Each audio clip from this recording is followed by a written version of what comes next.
With these tips, you'll be sure to master class progress in no time. Get it?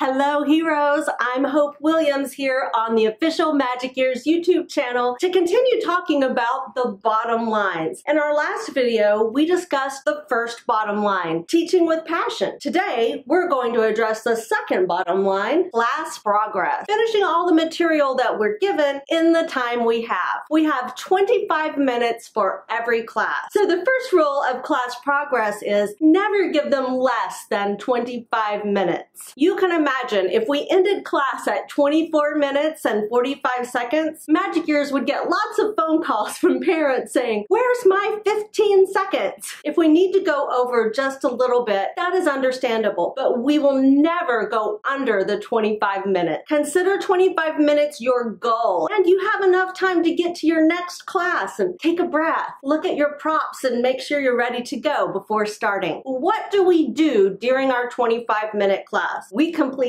all the material. Every slide in the Magic Years curriculum is there on purpose. So we need to complete every slide of every lesson. If you're coming from another company, before you start to panic about completing all the material, I think you should know that Magic Years lessons are not about multiple subjects within one lesson. So the focus is very limited. When you think about it like that, it's easy to see how you can complete the entire lesson in 25 minutes with no problem. How will you do it? It's all about preparation. In order to finish the class on time and have good pacing, you will need to be very familiar with all the material on every slide. You'll find the teacher direction underneath the video of yourself in the Magic Years platform. This direction will tell you everything that you need to do on that particular slide. It's not really there for you to look at and read during class. It's more for your preparation. So when you're getting ready for class, take note of what is expected on each slide. The TD, or teacher direction,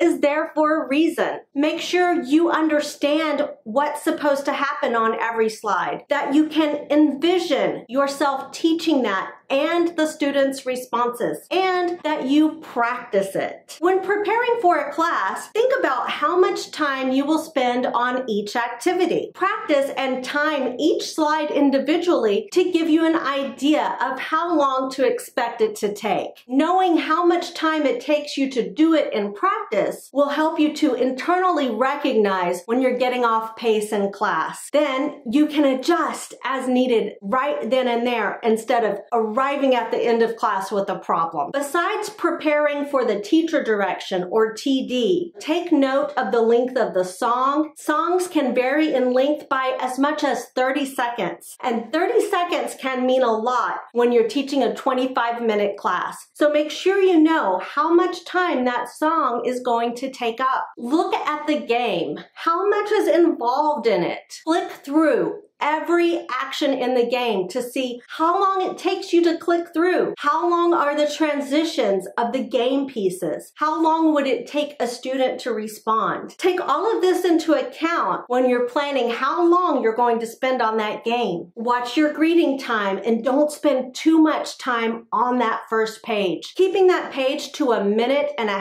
for the greeting will help you keep all the rest of your timing in place as well. Plan for extension. You wouldn't want to get caught in the middle of class needing something to fill the time and have no idea what it would be. So as you're preparing, as you're reading through the teacher direction, think about how you could extend a little bit within the range of the student on each slide. That way, if it comes up that you do need to extend, you will have something prepared and in place. Make the teaching direction the priority and only fill in when you know that you have enough time to do so. Remember, the teacher direction is very important, but the extension you have planned or the activity that you've been thinking of could be set aside. Take note of the Let's Play slide in the curriculum. The goal is to reach the Let's Play slide as close to 20 minutes as possible. write that page number down so you can remember it. Put it on a sticky note on your computer so that you're always knowing what is your target for 20 minutes. There's nothing like arriving at the end of class only to find out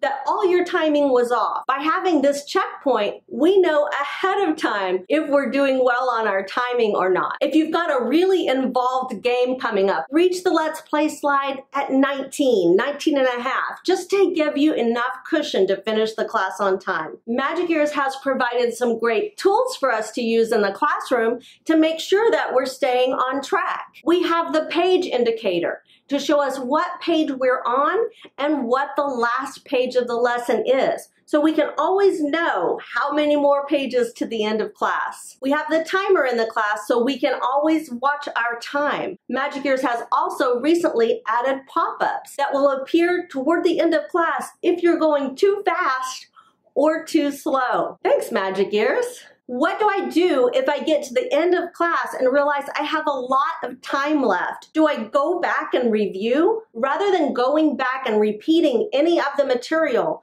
Magic Ears would prefer that you keep a close look at the timing as you go. And if you begin to see that you're completing too early, start to fill in and extend near the beginning of class. Staying on target throughout the beginning of class is better than putting a lot of review or a lot of material on at the end of class. Don't sing the song twice. I made that mistake.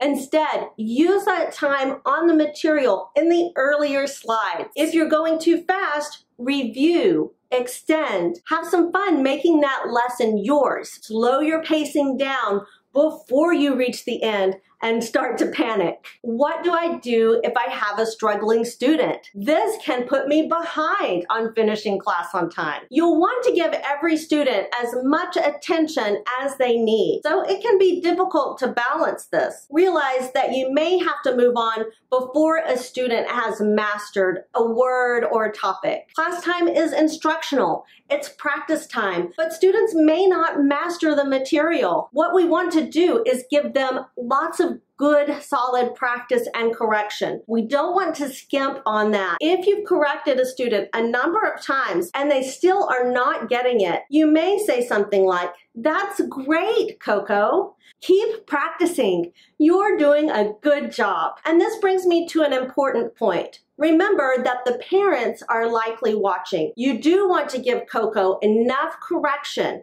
several times of correction, with Coco in one-on-one mode, and you showing the pronunciation up close and patiently. The parent should be able to observe that you have repeatedly helped Coco. And then before dismissing her, before ending one-on-one as if she got it all right, acknowledge that she may still need to practice. If the parent speaks English, then they understand that additional practice is needed. If they don't speak English, they witnessed you practicing, taking time with their student repeatedly to pronounce the word, and that you did so before moving on. We expect teachers to practice every vocabulary word with their students at least 3 times anyway. If a student is struggling with pronunciation, then we would practice with them more than 3 times. Give all the students patient attention and pronunciation practice, moving on after you've made it evident to anyone watching that you have invested some time correcting the student and letting them practice. Class progress is an important bottom line. It's about getting all the material done in the time that we have. Magic Ears supports us in every way possible to finish that curriculum on time. So remember to use those tools that Magic Ears has given us. The timer, the page indicator, the pop-ups, the Let's Play page, which is a nice checkpoint for us. But it's also up to the teacher to spend time preparing the slides ahead of time and to make adjustments during the class as needed. And that's the second bottom line. Please watch for the upcoming video of the third bottom line, zero tolerance to noise. That's all for today, folks. Thanks for watching and happy teaching. If you haven't done so already, please click Bonnie to subscribe and then